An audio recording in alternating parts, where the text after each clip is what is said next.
Hi, фриволкер. Привет, фриволкер. Сегодня у нас необычный 73-й выпуск подкаста. Мы пойдем в сопровождении англоязычных гостей из Португалии, Жоао и Нуно. Если ты чувствуешь, что тебе будет интересна тема наставничества во время ходьбы, то переходи на сайт nws.teachable.com. Там, благодаря транскрибированному тексту и переведенному тексту на русский язык, ты можешь познакомиться с содержанием этого подкаста. Подглядывая в текстовую версию эпизода, ты можешь совершенствовать или изучать английский на обучающей платформе Smart Nordic Walking. And now comes English version. Hello, free walker. I welcome you to the podcast for Nordic walking enthusiasts and instructors. And today we have episode with guests from Portugal, João and Nuno. Right in few seconds we start talk about mentorship and how they do it while walking. Hi, João. Hi, Nuno. Hi. Okay, let's start from the point what unites us. When I found out about you, about your program, the keyword was walking. So you do walking as well, and maybe you introduce yourself, what kind of program it is, and how Nordic walkers can also be interested in the Sure, absolutely. what you do. Well, thank you, Alex. Maybe I'll start here. So basically, what is the walking mentorship? The walking mentorship, it's a tool and also a path of self-development.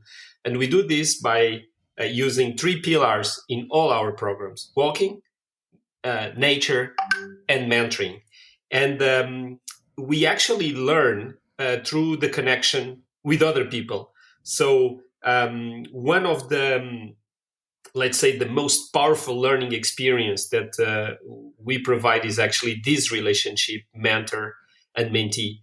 And for this to happen, there is really a need for a trustworthy setting, so a space that you can actually go through a process. And this process is actually done in 4 different moments in all our programs.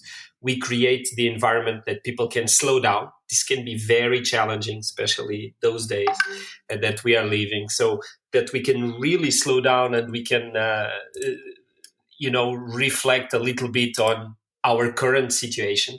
Once we slow down, we enter a second moment of our programs, which is related with basically reconnecting with ourselves and reconnecting with others around us. And here we also have a couple of exercises that help us to achieve this goal. And the third moment of our programs is related with gaining perspective and gaining perspective mainly about your ideal future. So we want each participant in our programs to understand exactly where they want to be. So that's actually a visioning exercise in a certain moment, let's say in the short, medium term period of time in their lives. So it's actually to understand, where do I want to be with my life, personal, professional, and so on. And finally, all our programs of mentorship, they finalize with action. So it means that when you finish, you design an action plan for yourself, by yourself. And this is something that can only be applied in your life. So I would say that one size does not fit all, but our program fits perfectly every person's life in a certain moment. Nuno, maybe you want to compliment.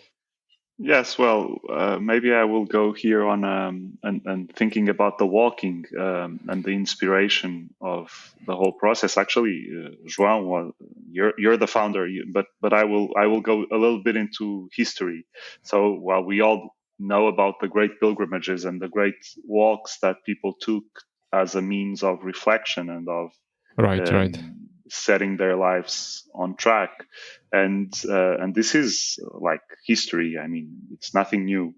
And what João did was looking at this, trying to see if he could design a mentoring tool that would actually take full benefit from the situation that you can create on a walk, and actually guide people to take the best benefit, to take the highest level of benefit from that process. So well, following that, actually, we have been looking into science and into the scientific support of these benefits, and comparing to Nordic walk or to any kind of walk.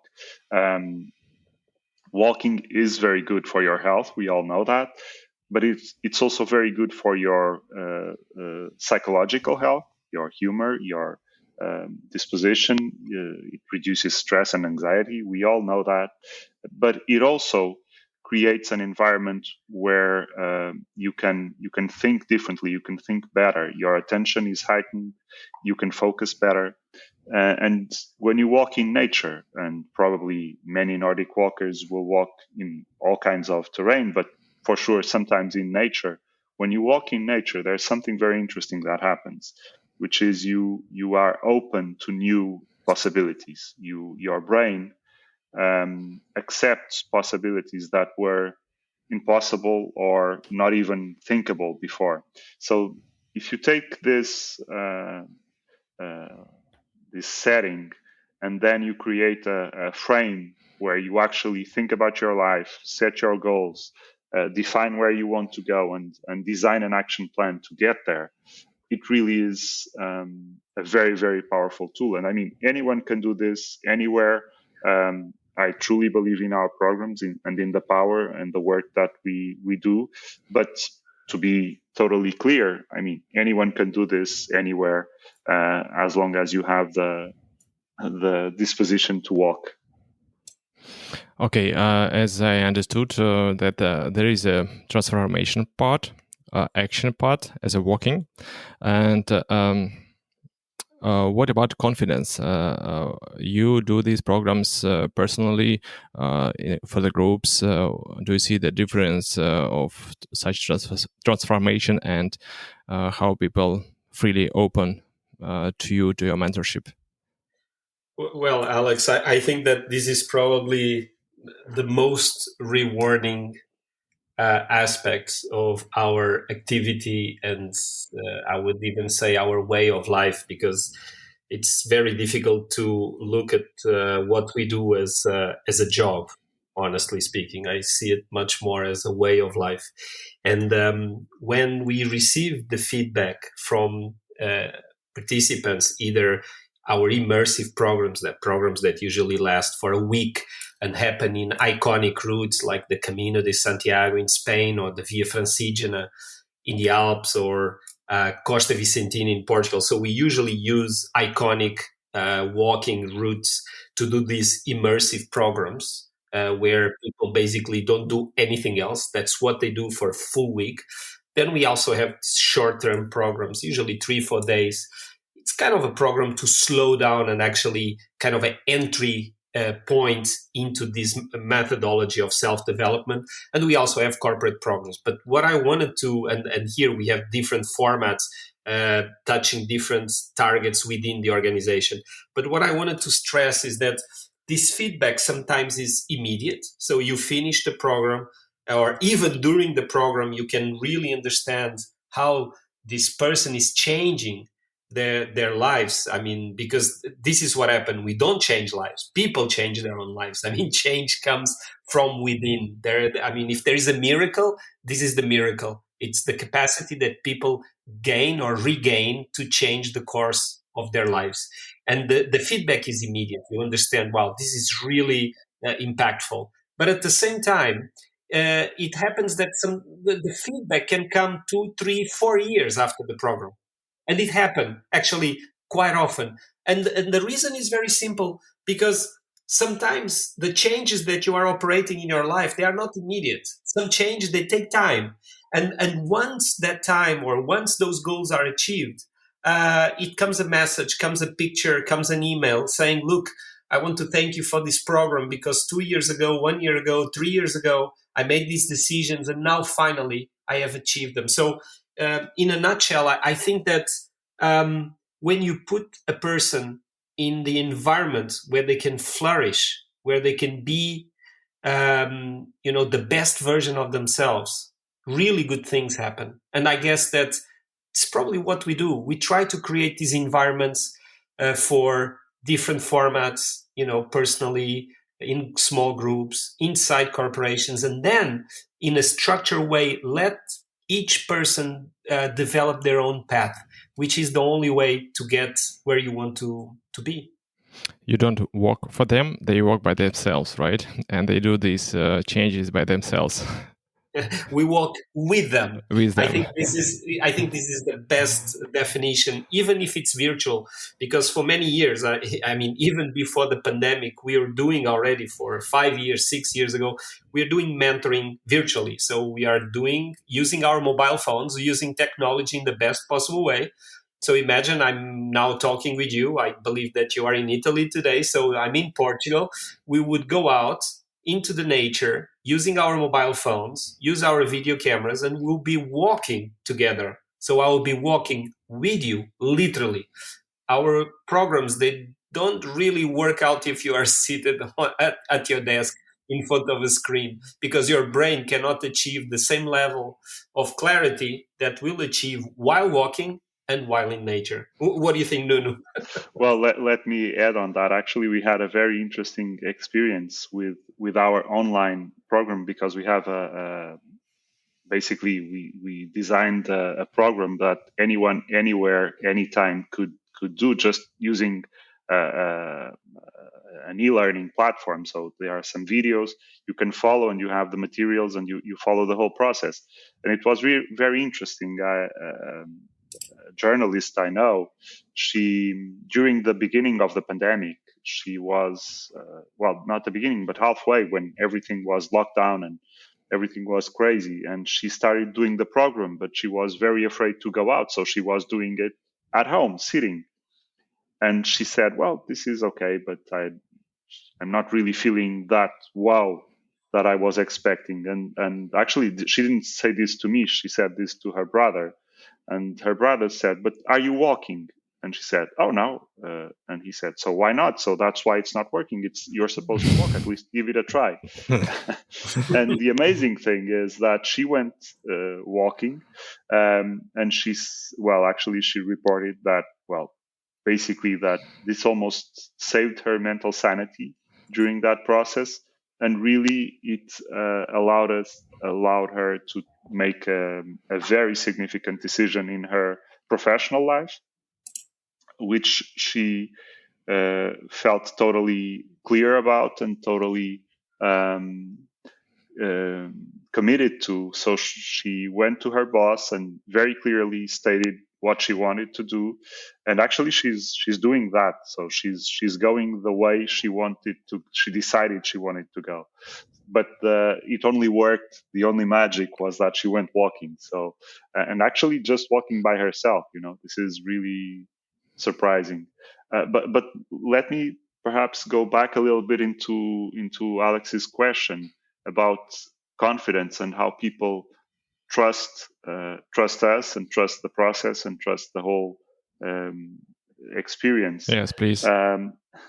I think one of the most interesting aspects when you go for an immersive program or even a short-term program, in the short term, this is even more obvious, which is people usually arrive and we have a first meeting, usually a dinner or a lunch, where people tend to relax a little bit more, but everyone is kind of stiff, kind of, not at will. And then we go walking, either the next day or after lunch or whatever. We go walking, and it's very interesting that after one day of walking, people seem they react and behave as if they have been walking for a week, and it's just a day. And then after, and in the immersive programs, this is very clear. After 2 or 3 days, you feel that these people you are walking with are like old-time friends. You gain trust, you gain confidence, and you feel absolutely at ease to. And I mean, when you share a little bit of effort, a little bit of sometimes some difficulties, I wouldn't say serious pain, but some challenges, some steep climbs that you need to keep walking, some place that you got a bit more sun or was raining, and you go through these difficulties, these challenges, which are really nothing. It's just, we don't go for extreme adventure. It's just, normal things, normal challenges of life, but you go through them. And this makes you feel your humanity in such a clear way that really you just feel exactly the same as the other people, the other humans walking by your side. So all the masks come down, and the real person, the real me of each participant comes out. And this is really beautiful to see, and it's really amazing, especially and I will, if you allow me, I will share a short story of yes, please. a participant, actually a man from Eastern Europe. He, at the beginning, he was very, very closed. When I walked by his side and I was trying to help him, he would totally help him in the sense of talking and discussing his life issues and my life issues. And he would deflect everything and, push everything towards me, and he wouldn't open up. He was just totally blocking any attempt from my side to help him with his life. He wouldn't allow me to. And after, actually, this was one of the tough ones. I think it was on the third day that I clearly remember that he suddenly totally opened up to the experience, and he didn't open up to me. He opened up to the experience. So from one moment to the other, this guy who was very like stonewalling me, just not letting me get close, the next moment he was sharing really a very funny story. He was just, just a silly story that he was saying that, well, I'm doing this Camino de Santiago, and today after my shower, I looked into the mirror and I felt I'm really, this is really being good for me. I feel like I'm glowing, I'm radiating energy. And he was so happy. His wife actually was doing the Camino with him, came in, and he said, do you see how I am glowing? I feel this energy radiating. And she said, well, it's just the mirror that's heated, so that's what you're feeling. And the guy who was so closed, he shared this during dinner with the whole group. So you see, this is like, you become like really at ease with yourself, first of all, and then with the group. And this is what I would say allows for you to feel much more comfortable and to enjoy the whole process of walking by moving your feet, but also walking inside your mind and finding your own ways. So I think that this is a good example. Yeah, I totally agree with you, and I have such experience in Minsk. We do such walk marathons, so everyone can walk along the city, across the city, actually in more natural environment along the river, and feel that. Okay, those feelings come later when you leave your phone at home, when you leave family at home, when you tell everybody that today I go for such marathon, and while you're walking with strange people, you become friends even within this one day of walk. Could you please tell about kind of transformation that you see for a long period? Like 3 days, 7 days, what happens if you see some common things? Yes, we do see, and it's interesting because when you do need to mentor someone, either individually or in a group, your level of sensing needs to be very, very clear, very, I would say, very present at every moment, because many of the needs, they are not actually expressed by words. So you really need to pay attention all the time and sensing what's happening. And one of the things that I really enjoy, because it's been already a while doing this, is to look at the faces of people when they join the program. One thing is to look at the faces. Another thing is to look at the rhythm they walk. And usually, in the very beginning of the programs, first day, usually, people walk very, very fast. I mean, after some time, sometimes I even need to suggest a person to walk slower because they will not be able to do the whole program or the whole day or the whole week, because it's just not, we know it's not sustainable, but we understand. I mean, there's some anxiety, it's normal. But the other thing that it's more subtle, it's the faces. Because when you join in, especially in a group, I think it's easier because, usually our groups, immersive programs, it's like 10 people. Corporate programs can be a little bit more, maybe 20, 30, 40 people. And when you see them, usually they are a bit formal, probably containing emotions. And, if they smile, it's more of nervous than anything else. And throughout the week or throughout the program, we see, as Nuno was mentioning before, this person, the true person, starts coming out. And when you see the true person, I like the name actually that Nuno used, the masks come down. And then what is left, it's this person or this soul totally in the pure format, which is very, very beautiful to see. I think this is one of the biggest transformations because you can resist. And sometimes we see people that are kind of boycotting the process within themselves. I mean, that can happen. Imagine you have things inside your life that are very difficult to solve. Sometimes it's easier to remain with a known pain than actually the pain of changing into the unknown. And you see that some people are really, really holding back, resisting. I can share with you, I have a beautiful, beautiful story. It's very simple, but very beautiful. In one group, one lady was really holding back the transformation process. She really tried to resist as much as she could. And we were approaching actually the end of the program. It was a week-long program. And I was a bit skeptical if she would be able to achieve everything she could on the program. And it was just 2 days before we finished. And on this moment, we had the huge mountain to climb. And the moment we start climbing, the whole group went in front, and actually she kind of slowed down. And the moment she slowed down, I mean, for obvious reasons, we have 2 mentors, so one leads the group and we always need to have one in the back. So I stayed behind with this lady. And the moment we start walking together, she started talking, and she talked non-stop the whole mountain. Honestly, I don't know how she could do that because I was tired, but she was not tired. And there was a moment, it was a very beautiful moment. We are more or less in the, already halfway through the middle.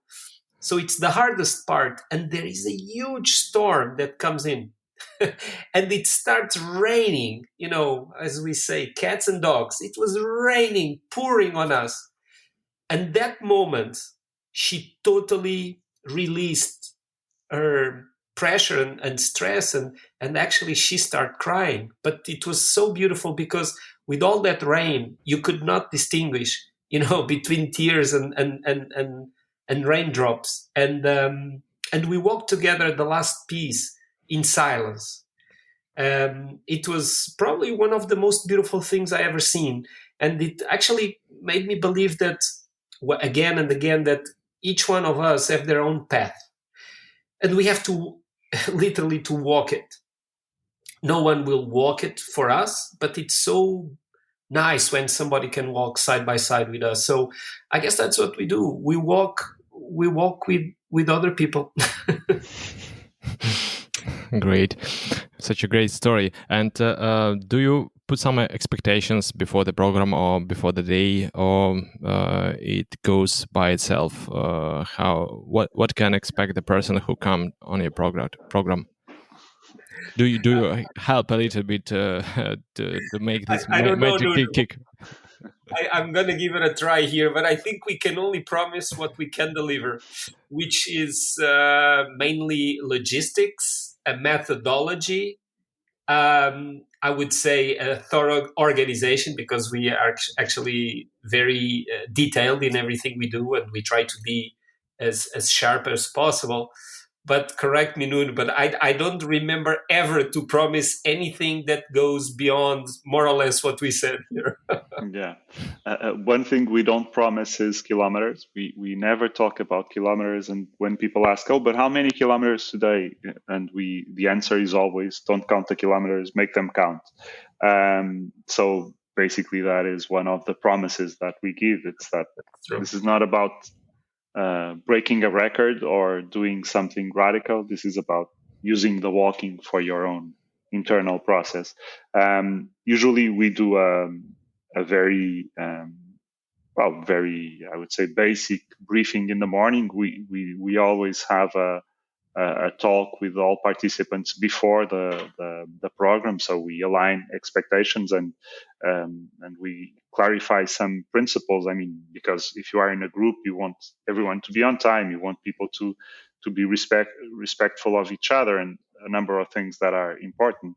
But really, we don't promise much, because, as João was saying, I mean, you only get as much as you give. So people get different results depending on their current needs in life and on how much they are willing to open and give into the experience. So we've had participants that really have made life-changing decisions and really dramatic decisions in their lives. And we've had other participants that just took small steps towards a better life, but really on very apparently simple and maybe even almost meaningless things. But they were not meaningless for that participant. So we always respect each person's moment in life and each person's need and capacity to deal with the challenges. So what I would say is, although it's very structured in the way that, well, João explained in the beginning, the 4 moments, and these have specific exercises that are directive. So you are invited to look at your life and identify the highs and the lows, the high moments, the low moments, the neutral moments, and this and that. Or you are invited to do a SWOT of your own self. These are very specific and very structured exercises. But then what you do with them, that is totally flexible.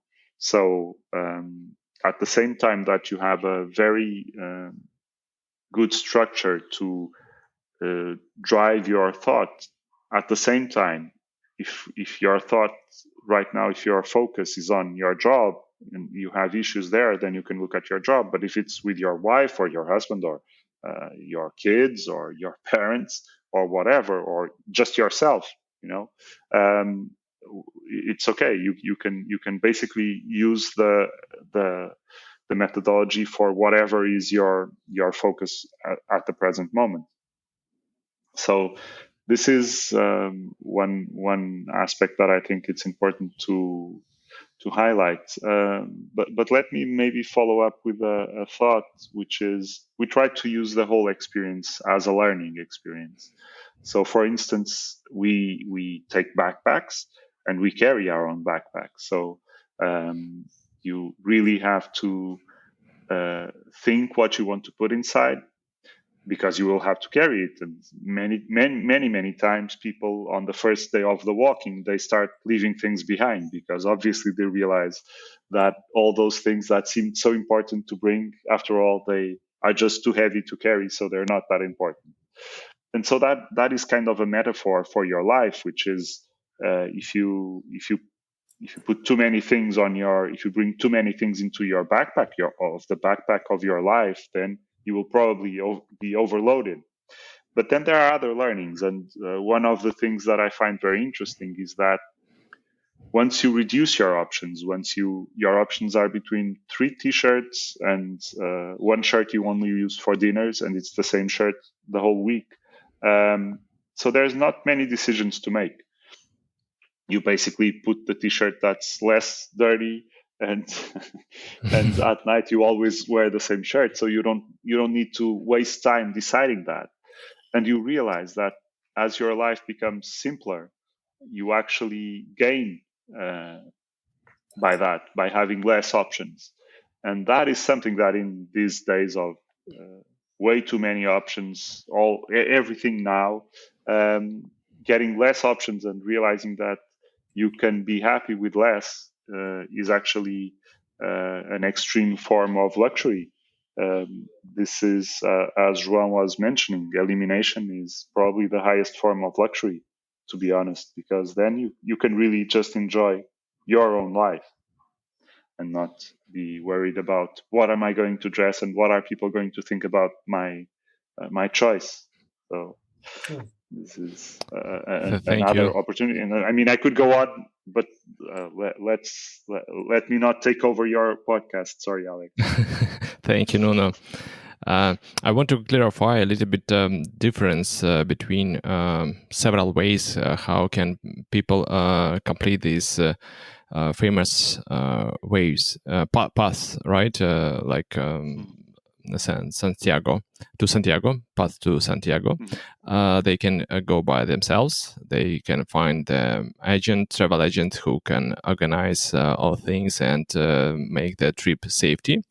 And here comes your option. And as I guess, the main aspect here is the environment that you making with such people who goes together, the synergy of the group. How important this aspect and what you see from your experience? Maybe I should go a few meters back, Alex. We don't organize walks. I mean, this is very, very important. Walking is part of our methodology, but we don't organize walks. I mean, it happened in the past that people contact us. They are very interested in doing, for instance, which I understand perfectly, the Camino de Santiago. I mean, if your interest is in doing the Camino de Santiago, you don't even need a travel agent. I mean, you go by yourself. I mean, today the road is absolutely easy, safe. You have hundreds of options along the way. So, honestly speaking, there is nothing you need from a third party that you cannot get on a book that you read before you go, or even without reading any book. What we do, it's mentoring programs, and here that's where I think it's important to understand. I mean, the purpose of what we do, the duration, the style. I mean, the ownership of the process. Yes, there is walking involved, and obviously, if you are doing a week that can really, promise to change your life, why not doing it in a very special route? I mean, when we go to the Alps via Francigena, which is absolutely beautiful. I mean, sleep 2 nights, almost at 3,000 meters of altitude. I mean, this is very special. You are in the rooftop of Europe. When you go to the Camino, I mean, you have so many angles to explore as well within the process. But again, I mean, let's put it this way. The world is an incredibly beautiful place. There are millions of paths waiting for you to walk there. But if you want to do a very specific work of personal development that you many times have been delaying, because we know that quite often we know what we need to do, but we are very good at delaying the changes in our life. And you want to be in an environment that will help you actually to flourish and do it in a structured way. Because I mean, a while ago you mentioned about promising. I mean, this is definitely a promise. You will have a structured way from the beginning through the middle till the end. It reminds me a lot a way to describe our programs. I don't remember exactly, but there is a museum somewhere, which I think it's related with the Holocaust. And this museum, at the entrance, you enter a dark chamber, which in a museum is pretty frightening because you cannot see anything. But before they turn off the lights, the people that are guiding you said there is a rope, and they mentioned to you, grab the rope and never never leave the rope, because you need to follow the rope until you finish the museum. I guess that if you get lost, probably they can save you, no problem. But this is a beautiful image because once they turn off the lights and you start walking, probably very slowly, with a rope in your hand, you understand that this is not a visual museum. It's an audio museum. So you can only use other senses rather than your eyes. So you need to listen, you need to sense because there are some scents, some smells, and you need to touch it with your hands. But if you keep the hands on the rope, you will get through the end of the museum. I think this is a little bit what the walking mentorship can promise you. I mean, you need to activate many of your other senses. That's why Nuno said the more you give, the more you receive. And the opposite is also true. And we are that rope. I mean, we make sure that you cross the museum and then there will be different aspects and impacts in your life, but you will never get lost. Okay, in the end, you might say, I was expecting a lot more from the museum. That can happen. But this is what we do. We try to be this rope along the way that guides you, yes, but does not force you to do anything except if you want to get out of the museum, keep holding on to the rope. Such a fantastic example. Thank you, Juno. João, sorry. I united both your names, Nuno. We never heard that. Actually, that's very interesting. Juno, Nuno, I think we have something here. Okay, and really such a good imagination that suitable for podcast and for your program. And I want to come down to the little practical aspects, things that can people ask about your program, like what level of English is required to be on your programs?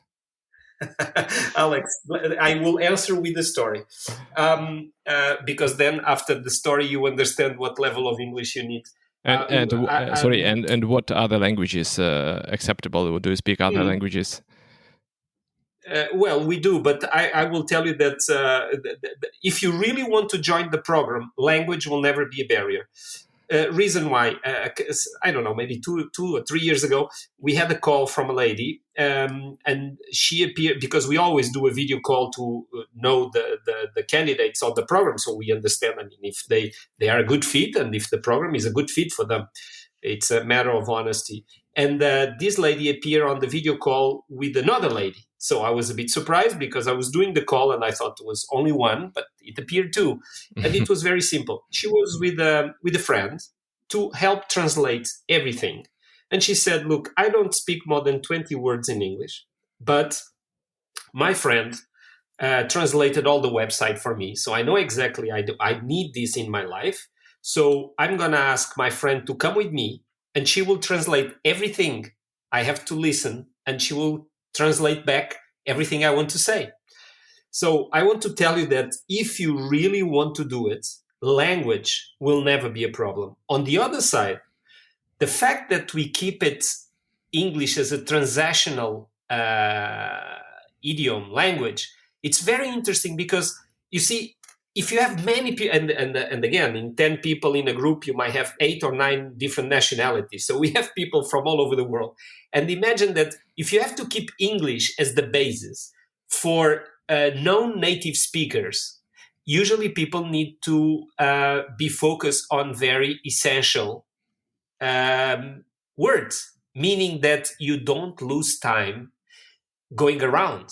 You go straight to the point. You talk exactly what you want to say, and you mean it what we say and say what you mean it. I mean, this expression, I think it's very clear there. But I don't know, Nuno, what do you think? It's a good question. Well, I think basically you said most, because really people by having to use usually not their native language, they will be much more, they will simplify. Again, when you have less options, you tend to focus on the essentials, and they will simplify. They will go for really what is essential, what is most important. But on the other hand, I would say that it's almost easier to confess some really difficult secrets, or maybe frailties, or more things that you are embarrassed about. It's easier to say them out loud in a different language than in your own language, because somehow you feel that you are someone else. It's kind of a role playing exercise. So actually, we do speak other languages, but all the programs are always in English, and we even do the effort, even if we have Portuguese participants, to keep talking in English, because that's the method. And it's been working fine. It's been really giving very good results. And even with, as João mentioned, even with people with really very limited English skills. I remember one Russian lady.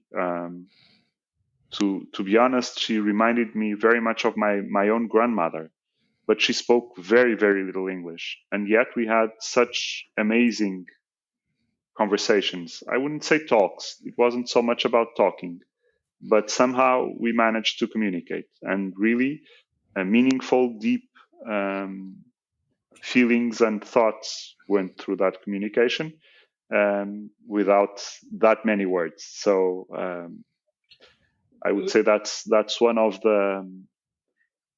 the amazing things of human beings. We are meant to communicate. We are meant to be social, and so we will be social given the opportunity. No, I might just add one thing that we did not mention. Our materials, which by the way go by the name, our methodology goes by the name Survival Kit. Obviously, it's not to survive the walk. That's easy. It's to survive after the walk, your own life. The Survival Kit is a set of exercises done on visual thinking. So imagine that you have like a comic book without content. So this is mainly visuals, which is very easy because, visuals are most of the times a universal language. So you don't really need to speak any specific or have a specific set of English skills to understand the exercise and what you need to go through. So I think that we try to make it as accessible as possible. And actually, that's the reason why we use English, because English, in the end of the day, is still the most accessible, even if very basic, yes, no, left, right, stop, go. Very basic words can definitely save your life, but that's as well why we use English, I think. Okay, more than enough about English, and now I know that I can even come with some friends who don't speak English. Sure. Is it possible to come together with someone, or you see that it's more for a single person program? Not at all, Alex. I think I don't know, Nuno, but I think we've seen all possible formats of participation. So brother and sister, two brothers, two sisters, husband and wife, wife and wife, husband and husband, parents and kids, grandmother, grandchildren, children with 40 and parents with 70. Okay. We've seen all formats. Okay, and actually, a very interesting a group of friends doing this. It's something that will keep in your life forever. It's like a bonding experience that really transforms you. So it's we've seen it all, and obviously individual participants that can also be a great way to do this. So obviously the experience will be different depending on how you do it, but it can always be great. Sometimes people ask us if this is a program for everybody, and we try to give an answer that is as follows. You mean physical conditions, or what?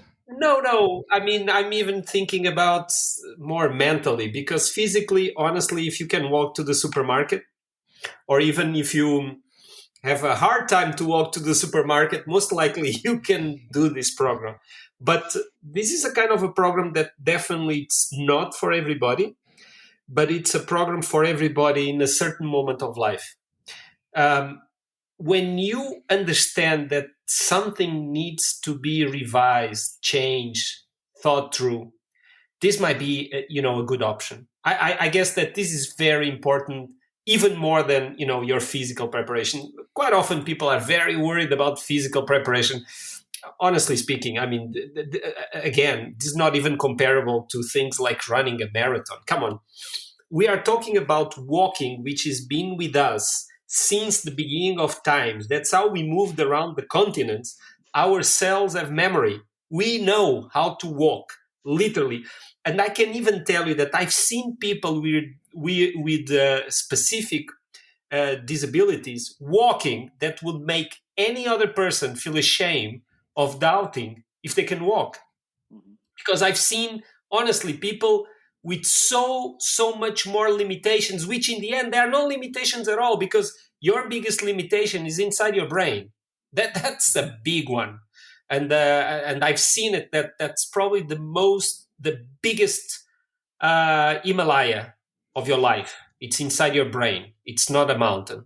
It's inside your brain. Great. But no one will walk that for you. So many insights during this talk with you. Thank you, João or Juno. I like that.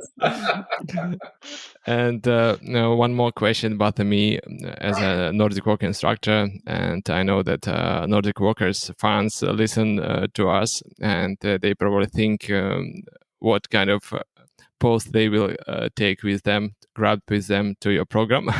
And when I tell the story to the free walker, to the person who works with us listening to this podcast, when I just reached to the João, and he wrote me down, yes, I know about Nordic walking. I sometimes grab the poles to speed up.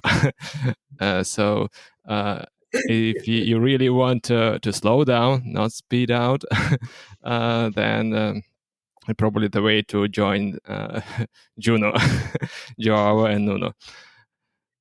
Yeah, but it's so interesting you said that, Alex, because without knowing it, and obviously I know Nordic walking for many years, but without ever thinking about it, I can tell you that once in a while, especially in immersive program, when we need to speed up to arrive on time, I think everybody does Nordic walking Yeah. for a period of time, and I can tell you that I think there is a huge combination between your rhythm and your thoughts.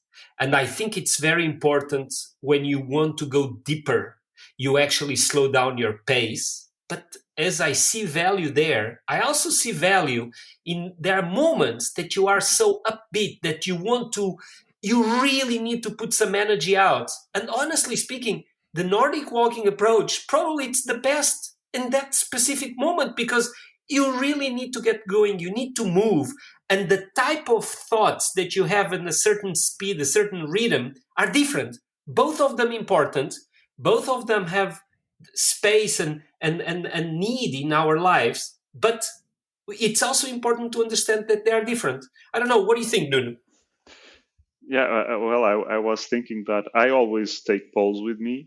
I don't always use them, but exactly because of that, there are moments and there are challenges for different situations, and you should adjust um, your body and mind because they work together to that situation. So actually, if you have I would say don't take heavy ones because you will need to carry them, but probably you don't have heavy poles. Take whatever you want and use them as appropriate as you need them, because really uh, it's not so much about um, a recipe for all. It's much more about your recipe for your walk. So if for you a given moment. I mean, I was remembering I've seen people dancing during these walks. I've seen people jumping, running, actually doing Nordic walks, because basically grabbing their sticks and start just going for really brisk and intensive walk. So I mean, it's all good. It's all natural and healthy. And well, to be honest, I will share something. The first Camino that I did not take poles, and I regretted it bitterly. So take poles. I want to compliment your answer about the slow motion. About it's really hard to walk with the poles, to do Nordic walking in a slow way, and it comes to the technique, your balance, coordination, and if to put this parallel to the slow motion and your program, and it's also difficult for some person to slow down, to leave cell phones at home, to leave business at home, and to find some place for 3 days, 7 days of just walking, because people can experience and open their mind, their point of view, and clarify their thoughts after slowing down. Yeah. You have the right point, Alex. I just want to stress out that, in our lives, we cannot expect that circumstances will lead us to where we want to be. And this is not even a matter of, being lucky or not. I mean, we all know that to be lucky, if you want to call it this way, there is a tremendous amount of effort inside. So if you want to improve something, change something, start doing something, stop doing something, it really always depends on you. And having this conscious actually leads you to a life of a continuous improvement. The question is, where do you want to get? And I probably leave you with this beautiful metaphor from this Argentinian poet, Galeano, that some years ago on an interview, somebody asked him what was, I believe the question was, what is the most important thing for you in your life? And he said, it's utopia. And the journalist was a bit surprised, because said, but look, utopia doesn't really exist. Why do you need utopia in your life? And he mentioned, look, utopia is a little bit like the line of the horizon.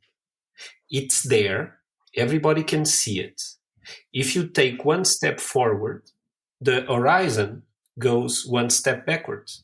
If you take 2 steps, the horizon goes 2 steps backwards. But because it goes away, it doesn't mean that doesn't exist. So it's there and it's leading your way. So I think this image is very important, because we have the impression that we need to get somewhere. And sometimes getting somewhere is a little bit like trying to catch the horizon. Keep your eyes, keep going. You might not get there, most likely, but you are not lost either. I want to keep silence here and even to stop the podcast, because it's a good finalization of our talk today. And let free walker think about it, think about his horizon line, and also think that every business, every walk, every path that we take, it also has some finish, and we always can finalize. Even this podcast will sometimes finish. Okay. Thank you for your thoughts that you shared. Thank you for coming to be and being the guest of this podcast, and tell a little bit about your site, where people can follow you, where are you more active, and how people can reach you and keep walk with you. Well, we make two suggestions, very simple. Our website, it's, as you can imagine, very simple to get. It's called walkingmentorship.com. So if you look for walking mentorship in any search engine, I think you will get to us. And the second thing, which I think I strongly advise, is we have I would say, almost monthly newsletter. It doesn't go out every month. Sometimes goes twice per month, but it goes as we walk. And this newsletter, I think it's a great way for you to be aware of what we do. Because when the right time in your life to do such an experience comes, if you receive this newsletter, you will always be aware, there's some program coming up in the next 6-12 months, so you can plan in advance. And I don't think we annoy too much with our newsletters, but it's a good way to keep close to you this possibility and maybe be inspired by the stories of other people as well. So these are probably the two suggestions. We've been present on social media, but we have to say that we are little by little fading away from social media. We understand how important it is, but we also understand that the level of connection that we want to have with people goes much more in line with a close relation, which either through the programs or through the newsletter and our website. So I would say that we are not so active. We've been more active in the past. It was a good experience, but in the end of the day, we really prefer the face-to-face contact. And I also want... Sorry. Go on, Nuno. No, I was mentioning just that having sometimes less can be more. So we actually try to write things that are worth reading, and instead of just pumping things into Facebook or Instagram or whatever. And well, if there's something worth it, we will put it there, but we're not so much focused on having content every day. And really, we think this can be in this attention economy we all live in. We don't want to be another distraction on your day. We want to inspire and help if we can. And if the moment is not now, then fine. It will, when it comes, it comes. It's great. Yeah. I also want to welcome a free walker to join your podcast. It's really incredible, and your guests that you invite to your podcast are really inspiring. And I could recommend to start with third episode with Galeo Santos. I think I'm correct, from South Africa, right? Yes. I found really a lot of good, inspiring moments in this episode, as the rest of the episodes. So you're welcome to join and keep walking with João. No. I don't know why it's sitting in my mind. It's a good one. Apparently it's a keeper, huh? Well, thank you so much, Alex. It's been a great pleasure to have this talk with you. Okay, I was almost to stop the record, but I want to ask you the question that you asked to your guests about the time capsule. I think your listeners would like to hear your variant of answer. What would you put in a time capsule, and someone will open it after 30 years, 50 years ahead? That's a good one, Alex. Well, I never let me go, João, because it really just popped to my mind. And I will steal the answer from one of our guests, because I found it the most amazing, inspiring answer ever. So, well, giving the due credit. And I hope I'm not wrong, but I think it was Miriam Lopez.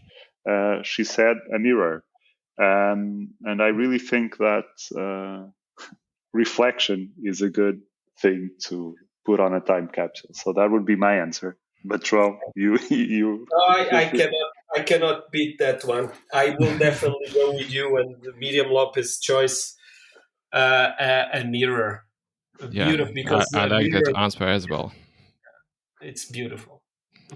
Okay, thank you, guys. I hope you see you someday to hear you again, and keep going with your podcast and your program. All the best. You will succeed. Thank you, Alex. Thank you so much. Pleasure to be here. Thank you. Yeah, thank you. You too. all things good. Free walker. That's how I call our listeners. If you want to be a part, please subscribe to the show. If you have some opinion about this episode, please leave your review at Apple Podcasts or Podchaser. All important links from our guests you will find in the description to the episode. This is my third episode in English. If you want to listen more, please go to the episode number 35 with Cristina Gonzalez Castro and episode 50 with Gianpietro Beltramello. I would like to be in contact with you. If you want to share the episode on your social media, please mention nordicwalking.by or just drop me a message on Instagram at nordicwalking.by because I'm from Belarus, from Minsk. And I plan to do English version episodes regularly, maybe once per month. So you can offer guests for the future episodes or be one of them. And keep walking. Have a nice day. Bye bye.